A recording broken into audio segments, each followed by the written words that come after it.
آپ بدوؤں سے بدلہ لینے کے لیے امیر الحج بنے؟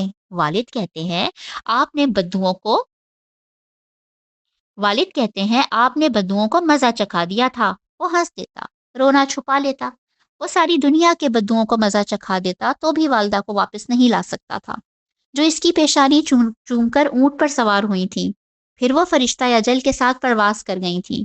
ان دنوں میں وہ ہر روز کاروان کی واپس کی راہ دیکھا کرتا تھا۔ شہر کے جس کنارے سے اس نے والدہ کو رخصت کیا تھا، اس کنارے پر کھڑا ہو کر وہ انہیں خوش آمدید کہنے کے لیے بےتاب رہتا تھا۔ بیوہ ماں کے بچوں کے پاس انتظار کے سوا ہوتا ہی کیا ہے؟ دکھائی دینے والی ایک صورت، سنائی دینے والی بس ایک آواز، تسلی دینے والا بس ایک دل، ساری زندگی کا سرمایہ بس ایک ماں۔ یتیم بچوں کے دل کی ہر ایک دھڑکن ماں کے دل کی دھڑکن کے ساتھ دھڑکتی ہے۔ جس دن کارواں واپس آیا، وہ پاگلوں کی طرح کارواں کے پیچھے بھاگا تھا۔ سارا شہر استقبال کے لیے موجود تھا۔ وہ ایک ایک اونٹ، ایک ایک حاجی کو دیکھ رہا تھا، اور وہ ایک ایک اونٹ کی سم دیوانہ وار بھاگ رہا تھا، لیکن اسے اپنی حاجن والدہ کہیں دکھائی نہیں دے رہی تھی۔ سب حاجی اسے روک روک کر گلے سے لگا رہے تھے، اس کی پیشانی چوم رہے تھے، اس کی آنکھوں کے آنسو پوچھ رہے تھے، جو ماں کو دیکھنے کی تڑپ میں بہہ نکلے تھے۔ تمہاری والدہ بدوؤں کے حملے میں شہید ہو چکی ہیں میرے بیٹے، امیر الحج اس کے پاس آ کر اسے سینے سے لگا کر بتا رہے تھے۔ حج بھی اور شہادت بھی؟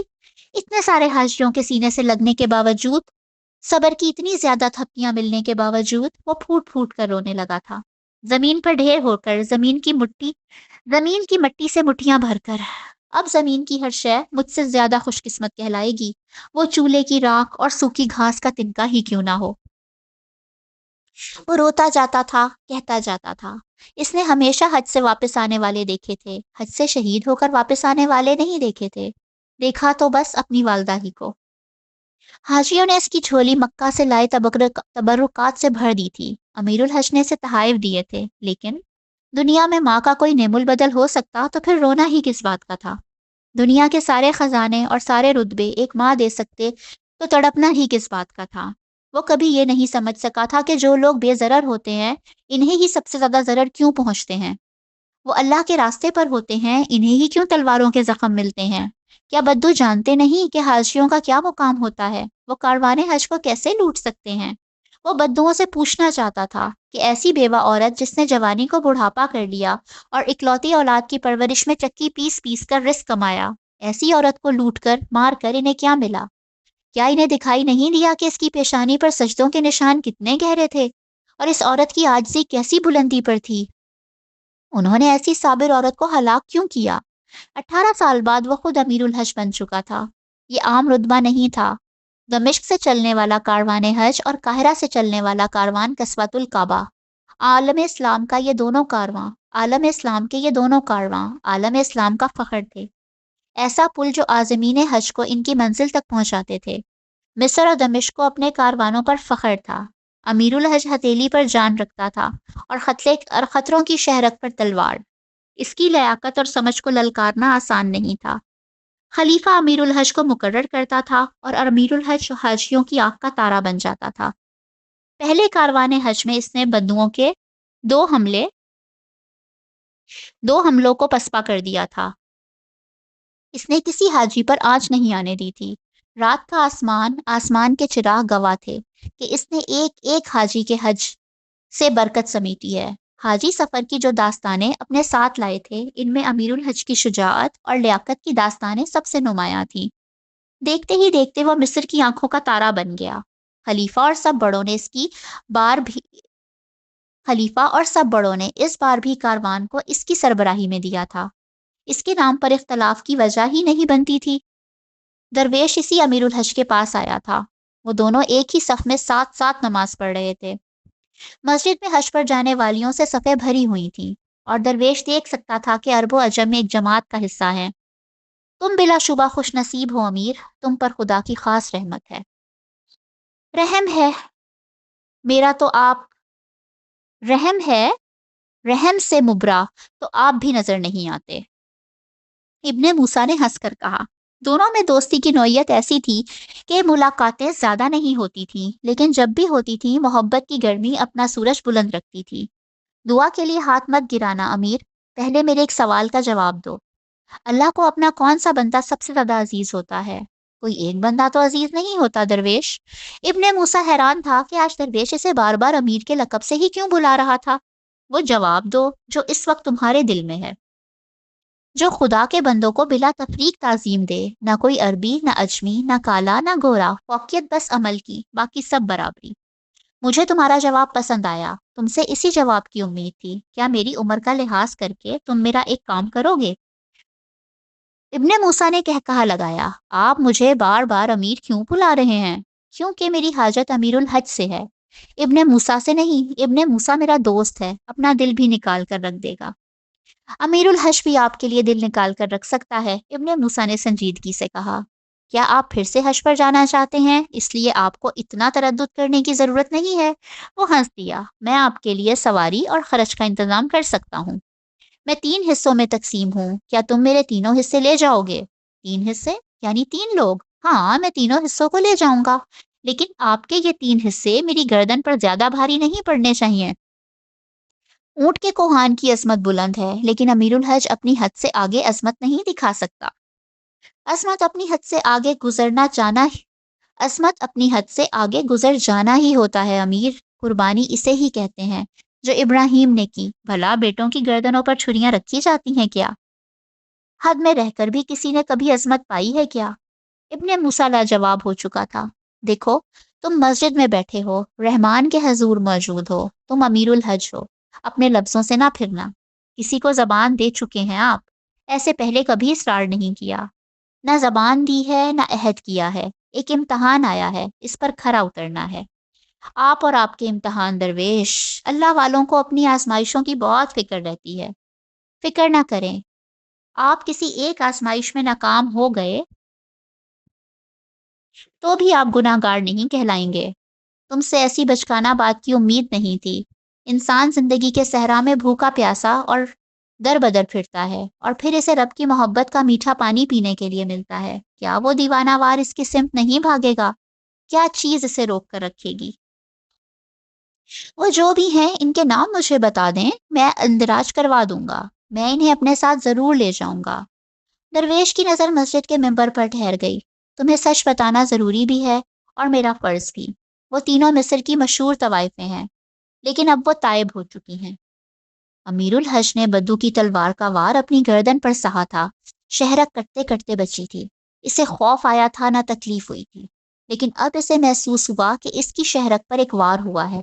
طوائفیں اس لفظ کا تھی، وہ تھی 6 مہینے سے وہ میرے ساتھ میرے گھر پر ہیں، رات دن چکی پیس کر محنت مزدوری کرتی ہیں، 5 وقت کی نماز پڑھتی ہیں، رمضان کے روزے رکھتی ہیں، تہجد گزار اور فکر و عمل پر مائل ہیں۔ وہ تفسیر قرآن۔ امیر الحج نے ہاتھ بلند کر کے درویش کو روکا۔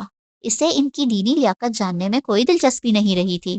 درویش، مسجد میں بیٹھ کر ایسی باتیں نہ کریں۔ میں نے ان کے نام بدل دیے ہیں، آمنہ، جنت، عزیزہ۔ کیا یہ نام مسجد میں نہیں لیے جا سکتے؟ درویش نے اطمینان سے پوچھا۔ گناہ ہو جانے پر اللہ انسان کو زمین کے کناروں سے باہر نکل جانے کے لیے نہیں کہتا، لیکن تم جیسا انسان کہتا ہے۔ امیر الحج بے یقینی سے درویش کو دیکھ رہا تھا۔ کیا آپ پاگل ہو چکے ہیں؟ آپ جانتے بھی ہیں کہ آپ کیا کہہ رہے ہیں؟ ہاں بالکل، میں جانتا ہوں کہ میں کیا کہہ رہا ہوں۔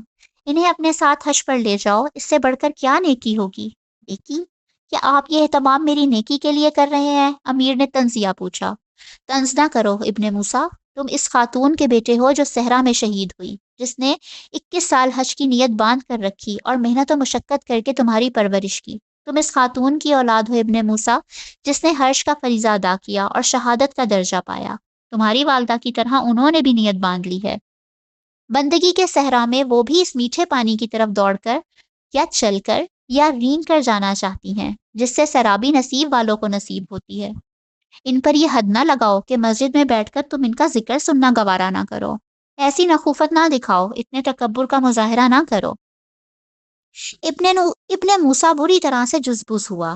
وہ سمجھ گیا کہ درویش اب اسے ابن موسیٰ کے نام سے کیوں بلانے لگا ہے۔ اب وہ اسے کارواں کا امیر نہیں سمجھ رہا، ایک عام انسان سمجھ رہا ہے۔ اس نے اس کے عہدے سے برخاست کر دیا ہے۔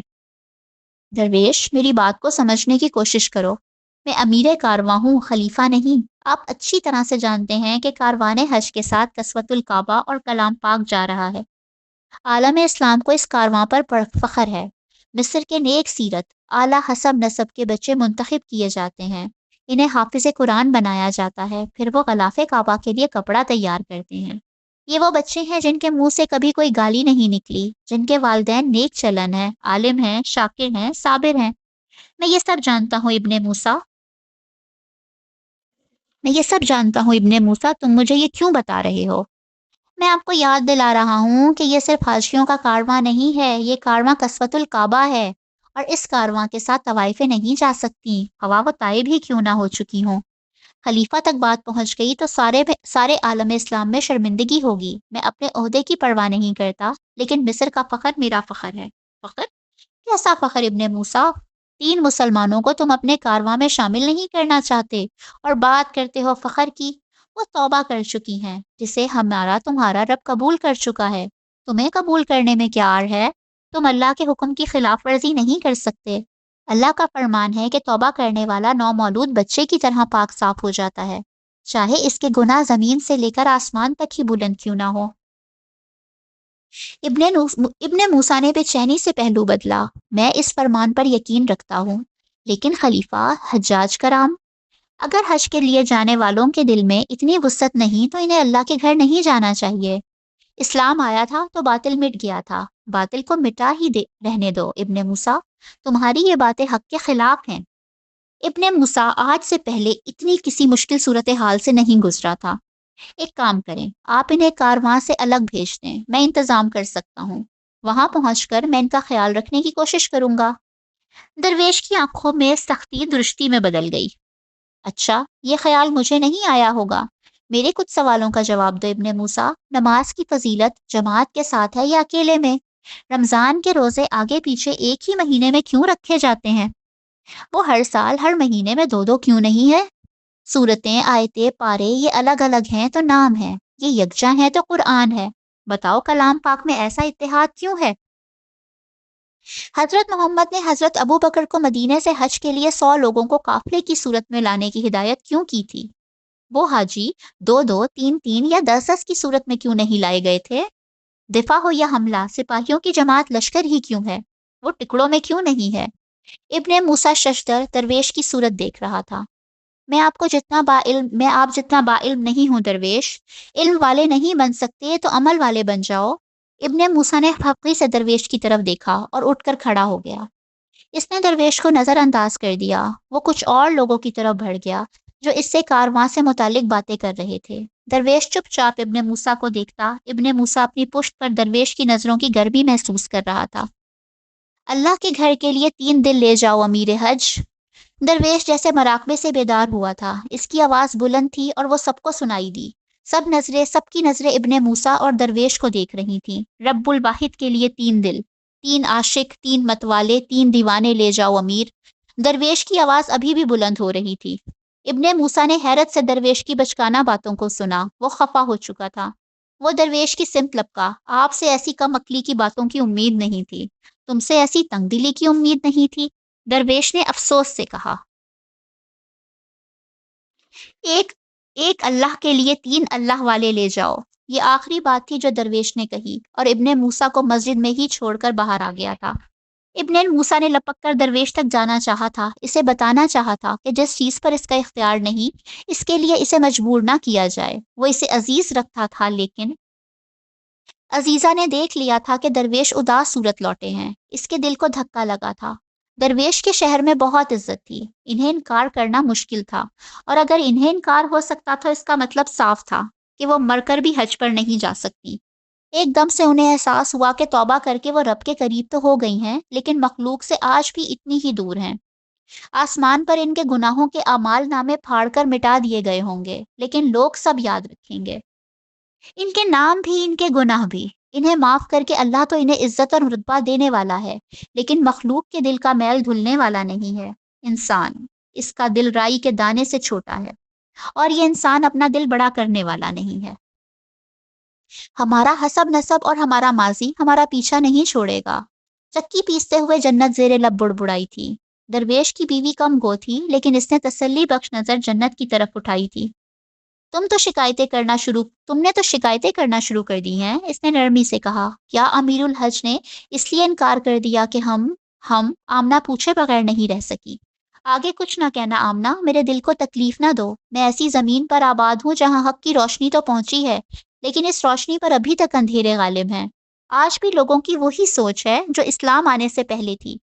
جن باتوں کو جاہلیت قرار دے دیا گیا، ان کے نام بدل کر لوگوں نے انہیں قاعدے قانون کا نام دے دیا۔ حق تو آ گیا لیکن دلوں کا باطل نہیں مٹا۔ آمنہ خاموشی سے اٹھ گئی، نہ اٹھتی تو پتہ نہیں کتنے اور سوال پوچھ لیتی۔ وہ شوخ و چنچل تھی، پیچھے جو کچھ چھوڑا آگے اس سے بڑھ کر پا لیا۔ کھردری زمین پر پیال پر سوتے ہوئے اس نے اپنی ہنسی کند نہیں ہونے دیا تھا، لیکن اب اسے لگا کہ وہ کبھی مسکرا نہیں سکے گی۔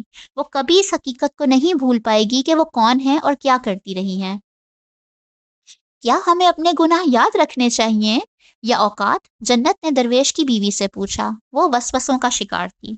تمہیں صرف اللہ کی رحمت کو یاد رکھنا چاہیے، تمہیں تمہاری حیثیت خود بخود معلوم ہو جائے گی۔ رحمان کی رحمت کو یاد رکھنے کے لیے انہیں اپنی حیثیت بھولنی تھی۔ عزیزہ خاموش تھی، لیکن اندر ہی اندر غصے سے بل کھا رہی تھی۔ وہ اپنا غصہ نکال دینا چاہتی تھی۔ درویش نے لاکھ سمجھایا تھا کہ غصہ عقل کا دشمن ہوتا ہے، لیکن وہ اس دشمن کو پال پوس کر بڑا کر دیا۔ عقل ویسے بھی ہر وقت استعمال میں نہیں لائی جا سکتی تھی۔ وہ دل کی کمزور ہو سکتی تھی لیکن ارادوں کی مضبوط تھی۔ سرے بازار درویش سے پہلی ملاقات کے بعد اس نے نیت کر لی تھی کہ وہ جلد سے جلد اپنی جگہ چھوڑ دے گی۔ 2 دن بعد وہ ان دونوں کو ساتھ لے کر درویش کے ساتھ سیدھے راستے کی طرف آ گئی تھی۔ راستہ جتنا سیدھا ہو اس پر چلنا اتنا ہی مشکل ہوتا ہے۔ پتھر نہ ملیں تو کنکر ملتے ہیں، حق پر چلنے والوں کو اعزاز نہ ملیں تو دھتکار ملتی ہے۔ تائب ہونا آسان تھا، ہر وہ کام جو بندے اور اللہ کے درمیان ہوتا ہے آسان تھا۔ وہ آسانیاں دیتا ہے، فرض دیتا ہے تو قضا بھی رکھتا ہے، گناہوں کے بعد توبہ بھی نصیب کرتا ہے۔ یہ وصف انسانوں نے نہیں اپنایا۔ تینوں کے لیے وہ رات کانٹوں کا بستر تھی۔ جس دن درویش انہیں ملا تھا انہیں ہدایت مل گئی تھی، جس دن محمل شریف پر ان کی نظر پڑی تھی انہیں راستہ مل گیا تھا، جس لمحے حج کی نیت کی اسی لمحے بندگی کی منزل دکھائی دی۔ سب زندگی کا ہو یا بندگی کا، ارادے کی مضبوطی شرط ہے۔ حقیقت جان لینے کے بعد کہ وہ کبھی حج کے لیے نہیں جا سکتی، ان کے دل گہری اداسی میں گھر گئے تھے۔ کوئی امیر الحج انہیں کارواں میں قبول نہیں کرے گا، کوئی انہیں خوش آمدید نہیں کہے گا، سب انہیں ملامت کریں گے کہ وہ کسوت الکعبہ کے ساتھ سفر کرنے کی جرت بھی کیسے کر سکتی ہیں۔ عزیزہ نے ایک جرت کی تھی، وہ میدان کارواں میں امیر الحج کو ڈھونڈتے ڈھونڈتے پہنچ گئی۔ میدان کارواں میں مصر اور کرب و جوار کی ریاستوں سے قافلے آ چکے تھے، چند قافلے رہ گئے تھے جو اگلے دن تک پہنچنے والے تھے۔ شہر کے مہمان خانے، شاہی سرائیں، میدان حاجیوں سے آباد ہو چکے تھے۔ میدان میں ہر طرف خیمے ہی خیمے تھے۔ قاہرہ کے لوگ حاجیوں سے ملنے کے لیے میدان کارواں میں آتے تھے۔ عزیزہ بھی آمنہ اور جنت کے ساتھ آئی تھی۔ درویش کی بیوی اپنے ساتھ کھانے پینے کی کچھ اتنی زبردست چیزیں لائی تھی جو سفر کی تکان کو زائل کرنے میں مدد دیتی ہیں۔ وہ چند عورتوں کو بہت عاجزی سے وہ چیزیں پیش کر رہی تھی۔ عزیزہ نے امیر الحج کو انتظامات میں مشغول دیکھ لیا تھا۔ وہ منہ بنائے بغیر نہیں رہ سکی۔ وہ ضدی، بدتمیز، منہ پھٹ مشہور تھی، لیکن درویش کے کہنے پر اس نے ان تمام بیماریوں سے نجات پا لی تھی۔ لیکن ایک بیماری ابھی تک اسے چمٹی ہوئی تھی اور وہ تھی بھڑک اٹھنے کی بیماری، چنگاری کے آگ بن جانے کی بیماری۔ اس کا دل چاہا کہ امیر کارواں کے پاس جائے اور کھری کھری سنائے۔ وہ ایسا تو نہیں کر سکی، لیکن ایک معمولی سا پتھر اٹھا کر اسے غیر معمولی انداز سے مارے بغیر بھی نہیں رہ سکی تھی۔ امیر کارواں بھی جلالی انداز سے پلٹے بغیر نہیں رہ سکا تھا۔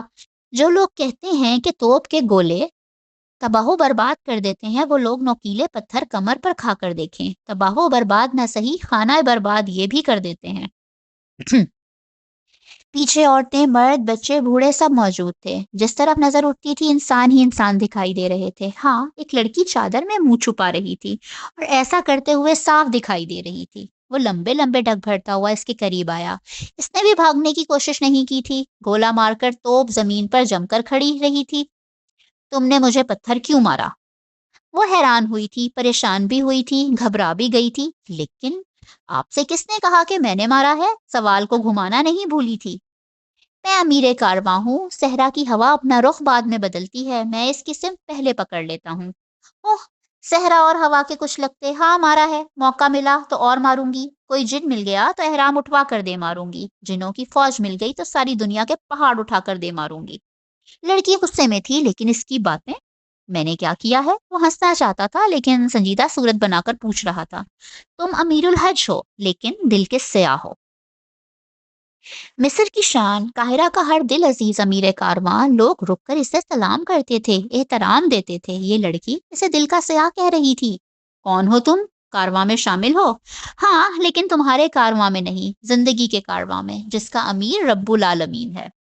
وہ لاجواب ہوا تھا لیکن لڑکی کے غصے کی وجہ کو نہیں سمجھ سکا تھا۔ وہ جا چکی تھی، اس کی کمر سلگ رہی تھی۔ اس جیسے پہاڑ انسان کے لیے معمولی سا کنکر آگ کا گولا تو نہیں تھا، لیکن پشت چل رہی تھی۔ چلیں جی، اب انشاءاللہ ملتے ہیں نیکسٹ ویڈیو میں اس کی ایپیسوڈ 3 کے ساتھ۔ تب تک اپنا خیال رکھیے گا، انشاءاللہ نیکسٹ ویڈیو میں بہت جلد ملاقات ہوگی۔ اللہ حافظ۔ اور ہاں، چینل کو سبسکرائب اور ویڈیو کو لائک اور شیئر کرنا نہ بھولیے گا۔